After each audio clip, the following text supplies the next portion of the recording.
तुझे एक काम समझाया था, तेरे से कोई काम ठीक से नहीं होता।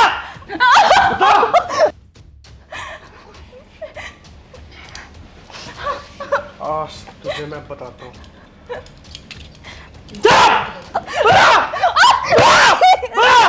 निकाल पैसे, निकाल, निकाल, निकाल। तुझे तो बात समझ में नहीं आती।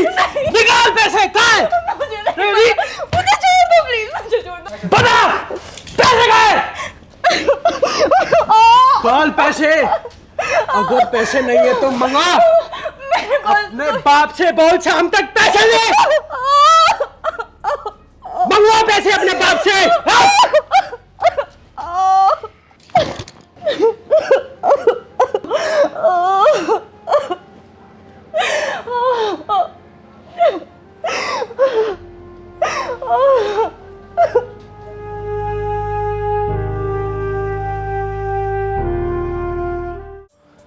और पापा क्या कर रहे हो? अकेले अकेले पी के आ गया।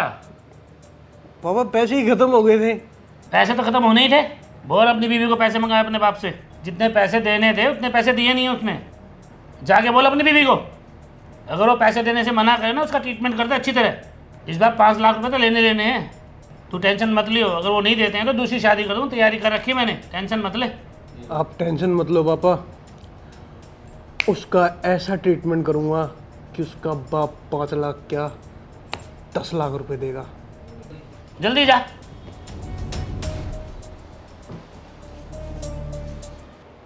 तेरा ड्रामा अभी तक खत्म नहीं हुआ।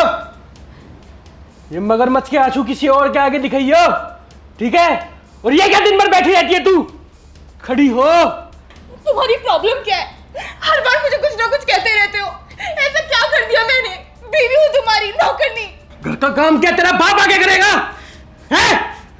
मेरे बाप को फोन मिला और इस बार तेरा बाप 5 लाख नहीं 10 लाख रुपए देगा। फोन मिला।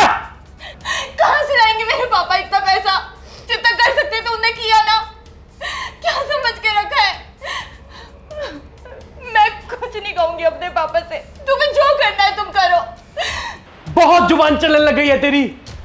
तेरा मुंह तो मैं अभी बंद कर देता हूं। तेरी तो रुक जा, बहुत होगा तेरा। तेरी हिम्मत कैसे हुई मेरी बेटी को हाथ लगाने की? अरे क्या नहीं दिया मैंने तुम लोगों को? पैसा दिया, सोना दिया, चांदी दिया, गाड़ी दी, हर चीज दिया तुम्हें जो तुमने मांगा। लेकिन तुमने ये हासिल किया इसका? अरे इसे मारोगे तुम? तुम्हें शर्म नहीं आती? एक तो झूठ बोल के तुमने इससे शादी की। तुमने बताया मैं सरकारी नौकरी करता हूं, लेकिन सरकारी तो क्या प्राइवेट में भी नहीं जाता तू। ऊपर से दारू पी के इसको मारता है तू। अरे बेशरम, कुछ तो शर्म कर। बे तू होता कौन है? बाद में ये तेरी बेटी है, पहले मेरी बीवी है। अरे तेरी बीबी होगी बाद में, पहले ये मेरी बेटी है। इसको मैंने अपने तन से पैदा किया है और जब तक मैं जिंदा हूं मेरी बेटी को कोई हाथ तो लगा के दिखा दे, उसका हाथ काट के रख दूंगा मैं।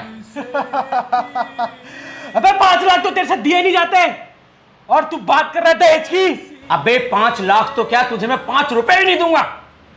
दहेज के लालची, कमीने, नीच, निठल्ले, ये मत भूल कि मेरी बेटी तेरे भरोसे नहीं है। इसको पढ़ा लिखा कर मैंने इतना काबिल बनाया है कि तू जैसे 10 निठल्लों को बिठा के घर में खाना खिला सकती है। समझा तू? तुझे तो मैं सबक सिखा के रहूंगा। तुझे ही क्या, तेरे बाप को भी सबक सिखाऊंगा। और तू क्या कह रहा है कि मैं दूसरी शादी कर लूंगा? तेरे कोर्ट में मैंने जूतियां ना घिसवा दी तो मेरा नाम भी नंदकिशोर नहीं।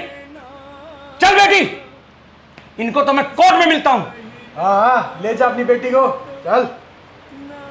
अब अरे भाई साहब आप तो बुरा मान गए। बैठ के बात करते हैं ना, बच्चे हैं, झगड़ा कर लेते हैं। बैठ के बात करेंगे तो समाधान निकल जाएगा।